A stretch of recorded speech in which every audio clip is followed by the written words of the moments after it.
Delhi police ने इसमें खुल के जैसा रोल अदा किया कि खुद ही दंगे कर रही थी, वो खुद ही गोली चला रही थी, खुद ही आग लगा रही थी और खुद ही उकसा रही थी जो लोग भीड़ को उकसा रही थी, एक किस्म से गाइड करके आग लगवा रही थी, मर्डर्स करा रही थी, खुद भी गोली चला रही थी। वन साइडेड इन्वेस्टिगेशन इस तरह की जा रही है कि जितने भी कंप्लेंट मुस्लिम्स ने की है, जी मुस्लिम कम्युनिटी वालों ने, उसको अगर कोई बाय नेम कंप्लेंट करना चाह रहा है तो पुलिस वालों ने भगा दिया। अगर मर्डर्स भी हुए हैं, अगर बम लगा के घरों को उड़ाया भी गया है, तो बाय नेम पुलिस ने मुस्लिम कम्युनिटी की तरफ से कंप्लेंट नहीं की, बल्कि ये कहा कि अगर तुम किसी का नाम लेके कंप्लेंट कराओगे तो हम तुम्हें उल्टा फंसा देंगे। ये सब फैक्चुअल रिकॉर्ड्स पे चीज़ें हैं जो मैं बोल रहा हूँ जी। ऐसी बहुत सारी कंप्लेंट्स हैं जिसमें बीजेपी के अफसर, जो ऑफिस बेयरर्स हैं, आरएसएस के ऑफिस बेयरर्स हैं, पुलिस के ऑफिसर्स हैं, उनके नामजद कंप्लेंटें की गई हैं। उस पर पुलिस ने आज तक एफआईआर दर्ज नहीं की गई। उसमें ये तक बताया गया है कि किस तरीके से उन्होंने बमों से हमले किए, किस तरीके से उन्होंने ट्रकों में बम भर भर के लाए और किस तरीके से आग लगाई और किस तरीके से ऑर्गेनाइज तरीके से सारे जो हमले किए हैं वो कराएं। यहाँ तक हुआ है कि एक 85 साल की महिला को भी जिंदा जला दिया गया लूटपाट करते हुए लोगों। इतनी और मस्जिदें और दरगाहें तो कितनी जलाई गई हैं वो सब लोगों ने देखा ही। आरएसएस के कार्यकर्ताओं के खिलाफ कार्रवाई नहीं कर रही जी, बिल्कुल नहीं, बिल्कुल कार्रवाई नहीं कर रही है। नामजद कंप्लेंटों में एफआईआर दर्ज नहीं कर रही है। एफआईआर भी दर्ज कर ली है तो इन जो कंप्लेनेंट्स हैं उनको ही उल्टा डराया जा रहा है कि तुम अगर ज़्यादा इनको फॉलो करोगे केसेस को तो तुम्हें हम झूठे केसों में फंसा देंगे, या वो लोग जिन्होंने दंगे किए हैं वो आके कॉलोनीज़ में, मुस्लिम इलाकों में आके उनको अभी भी धमका रहे हैं कि तुम पुलिस में जाना बंद करो, नहीं तो हम तुम्हें दोबारा जो है हमला करके सबको मार देंगे।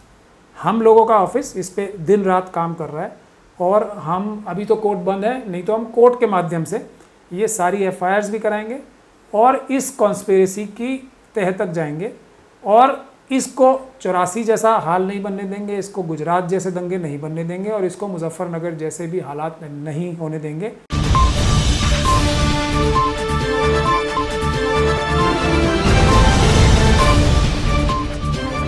दोस्तों आदाब है, मीडिया टुडे की तरफ से मैं अनीस अहमद खान महमूद पराचा साहब के पास में आया हुआ हूँ।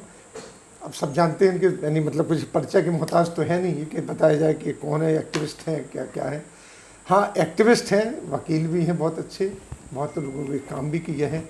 वो आजकल सोशल वर्क भी कर रहे हैं और जो 2 ग्रुप हैं बहुत बड़ी, मुसलमान और दलितों के बारे में बहुत बड़ा काम कर रहे हैं। ये अक्सर हम लोगों को ऑब्लाइज कर देते हैं अपना ज्ञान दे के।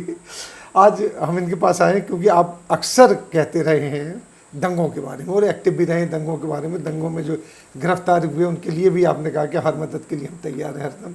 जब जो एजिटेशन चला था तो उसमें भी आपने ये बात कही थी। अब जो दंगे में गिरफ्तार हुए वो तो गिरफ्तार कर लिए इन्होंने 200, जैसे ये कहते हैं कि कोई 700 750 किए हैं। अभी एक रिपोर्ट आई कि 4000 3000 के करीब है, एक कह रहे 40,000 के, जो अपने अपनी मर्जी की बात कर रहे हैं। तो ये जो चार्जशीटें दाखिल हो रही हैं जो अपने आप में कंट्राडिक्ट करती हैं और मजिस्ट्रेट जितने हैं जहाँ जो कोर्ट में जाती है कोर्ट उसको वापस कर देता है कि इसमें हम क्या करें, ये तक कह के कि अब इस पर फैसला कैसे दें, वो ज़मानत दे देता है। तो आपकी राय क्या है, क्योंकि आप इसको बड़ी क्लोजली देख रहे हैं। और अगर हम इसको हिंदू मुस्लिम दंगा कहते हैं तो ये आरएसएस को फ़ायदा पहुंचाने के लिए ही होगा काम। ये बिल्कुल भी उस तरीके से दंगा नहीं है। कई महीने से जो ख़वातीन हैं, मुस्लिम ख़वातीन और दूसरे लोग भी, दलित और दूसरे पिछड़े तबके के लोग सीए एनआरसी के ख़िलाफ़ पीसफुल प्रोटेस्ट पूरे मुल्क में कर रहे थे और बिल्कुल शांतिपूर्ण तरीके से हो रहे थे। उसके अलावा ये भी देखा गया कि जो आरएसएस है वो दिल्ली में इलेक्शन भी हार गई, बीजेपी और आरएसएस, बावजूद उसके कि उन्होंने उसको वही कम्युनल कलर देने की कोशिश की सीए एनआरसी के पीसफुल प्रोटेस्ट को भी। तो इसकी वजह से उन लोगों में बौखलाहट बहुत ज़्यादा थी, ख़ास तौर पे अपने आप को राजनीतिक चाणक्य जो कहते हैं अमित शाह साहब, उनमें। तो वो कोई ना कोई मौका ढूंढ रहे थे किस तरीके से इस सीए एनआरसी के प्रोटेस्ट को ख़त्म किया जाए। उसी साजिश के तहत, उसी प्लानिंग के तहत। और यहाँ एक चीज़ और बहुत ही हैरान कर देने वाली है, जो ये दिखाती है साफ तौर पे कि बीजेपी में भी अंदरूनी तौर पे अब पावर स्ट्रगल बहुत ज़बरदस्त तरीके से हो रही है कि अच्छा, ये बात भी इसमें इस दंगों में एक बात ये उभर के आई है, क्योंकि अगर सिर्फ निशाना मुसलमान ही होते, अगर सिर्फ मुसलमाना ये CA NRC का प्रोटेस्ट ही ख़त्म कराना होता, तो ये जो RSS और भारतीय जनता पार्टी के लीडरों ने बाकायदा ऑर्गेनाइज करके जो हमले किए हैं ये CA NRC के प्रोटेस्ट के ऊपर, जो कि पीसफुल प्रोटेस्ट महिलाओं और बच्चों द्वारा चल रहे थे, तो उसकी टाइमिंग ये नहीं होती कि जब ट्रम्प साहब की विजिट चल रही है, जी 2-4 दिन रुक के भी ये हमले हो सकते पुलिस की मदद से, क्योंकि ये खुले आम दिल्ली पुलिस की मदद से हुए हैं।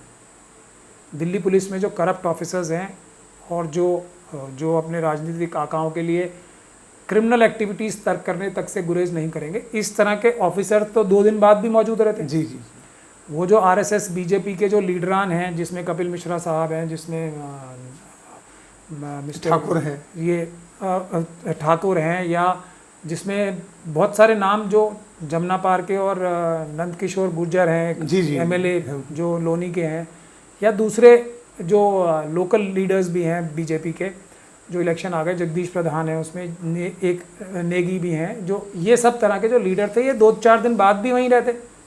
तो ये जो पुलिस की मदद से हमला कराना था, वो 2-4 दिन बाद भी, ट्रम्प साहब की विजिट के बाद भी हो सकता था, क्योंकि सुप्रीम कोर्ट ने भी उस दौरान, अगर आपको याद होगा, फरवरी में शाहीन बाग का जो प्रोटेस्ट हो रहा था, उसमें पुलिस को एक्शन करने की इजाज़त नहीं दी थी। और वो प्रोटेस्ट जो है सुप्रीम कोर्ट में इन्होंने अपने ऑफिस बेयरर्स से ही पिटीशन भी लगा रखी थी कि हमें पुलिस एक्शन करने की इजाज़त दी जाए, तो सुप्रीम कोर्ट ने भी इजाज़त नहीं दी थी। तो अब एक ही रास्ता इनके पास था कि इस पे RSS और BJP के कार्डर्स मिलके, और अपने जो गुंडा एलिमेंट्स इनके साथ हमेशा रहते हैं, विश्व हिंदू परिषद के, बजरंग दल के, वो इन पीसफुल प्रोटेस्ट पे हमला करें और इन लोगों का कत्लेआम करें। जी, मगर बुनियादी बात यह है कि ये ट्रम्प साहब की विजिट का टाइम क्यों चुना गया?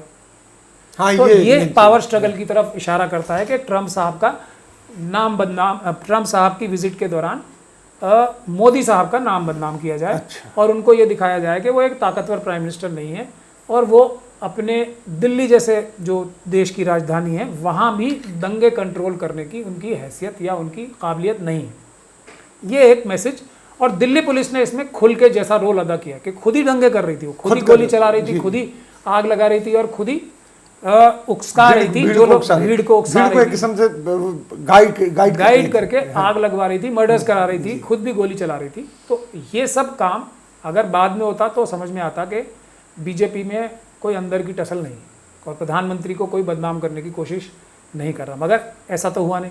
अब हम इस मुद्दे पे आते हैं कि अब किस तरीके से जो RSS का दूसरा एजेंडा है कि इसको क्रश किया जाए, मुसलमानों की आवाज़ को, ख़ास तौर पे संविधान बचाने के लिए जब मुसलमान उठ खड़े हुए, और मुस्लिम है जिसको आपने भी लीड किया था, संविधान हम सब ने संविधान बचाने के लिए ये कैंपेन लीड कर रहे थे। हम जामा मस्जिद पे भी गए, जामा मस्जिद पे भी गए, और सभी जितने भी शाहीन बाग के जितने पूरे देश में प्रोटेस्ट हुए, जी जी, उसमें मैं गया, और मुझे ज़्यादातर प्रोटेस्ट में वहाँ का लीगल एडवाइज़र भी चुना गया यूनानिमसली।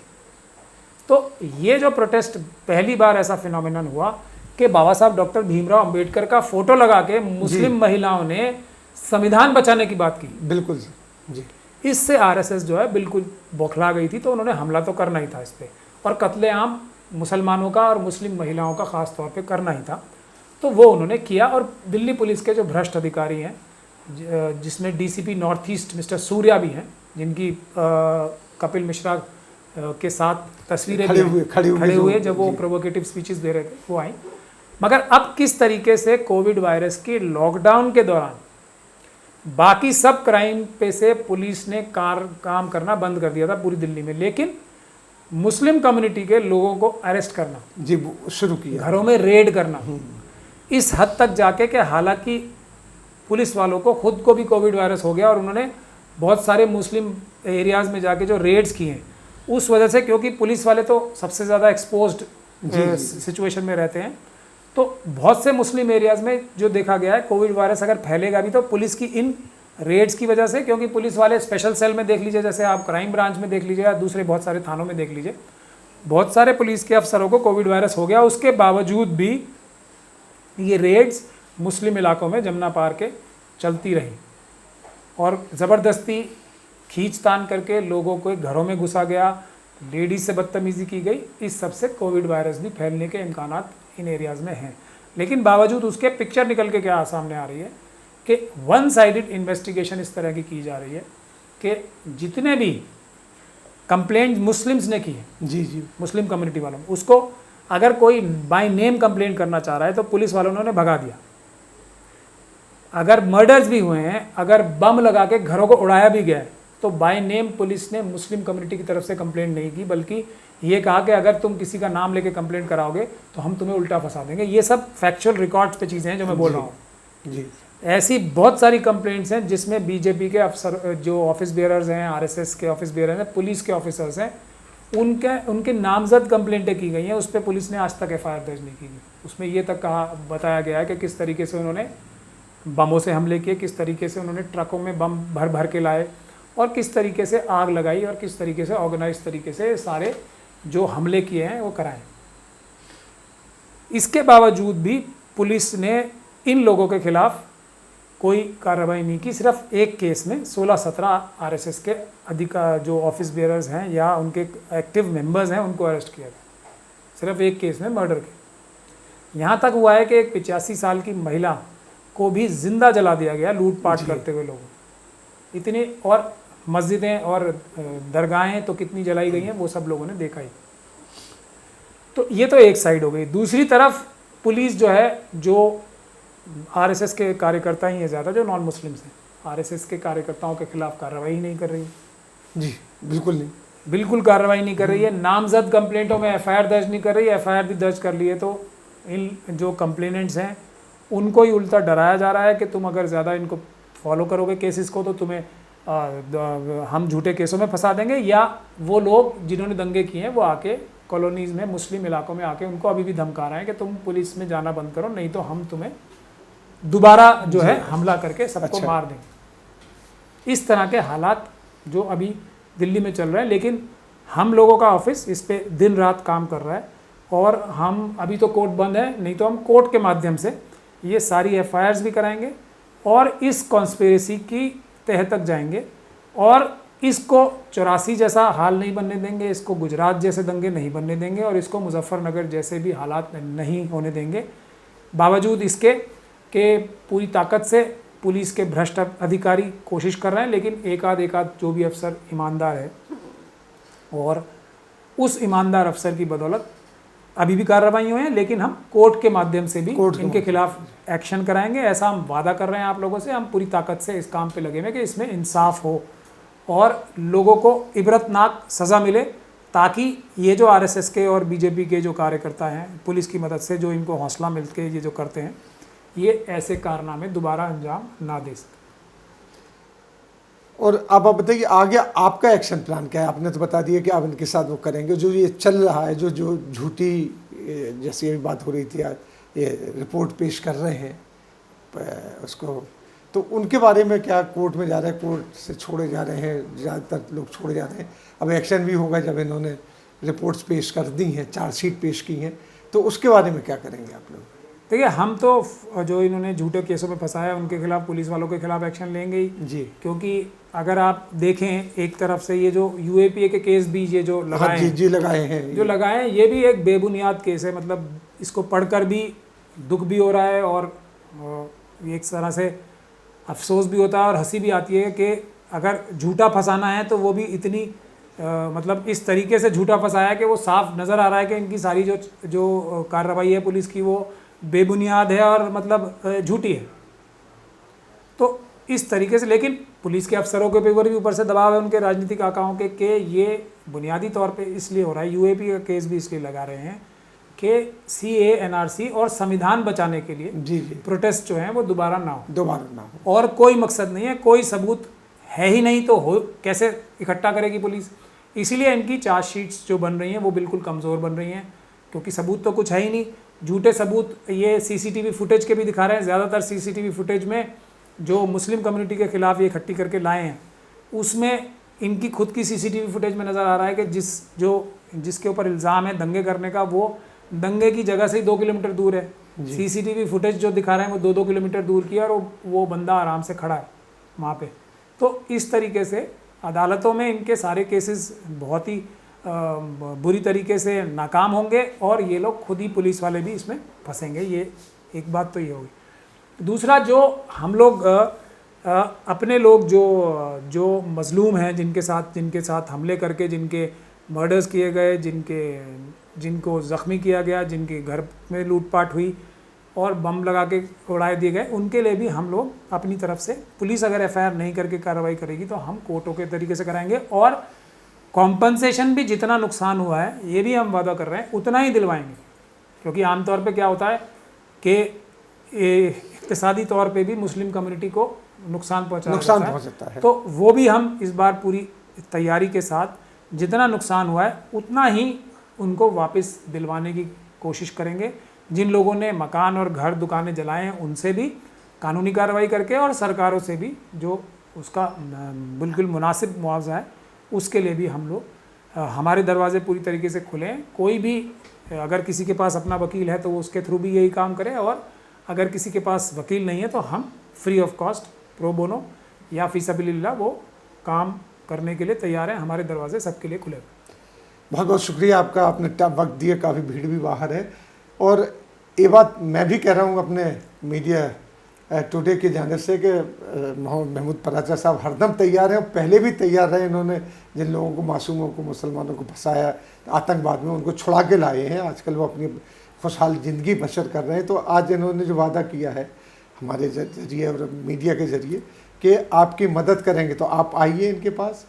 इनका टेलीफोन नंबर अगर जानना हो तो आप हमें लिखिए, तो हम आपको इन तक पहुंचाएंगे।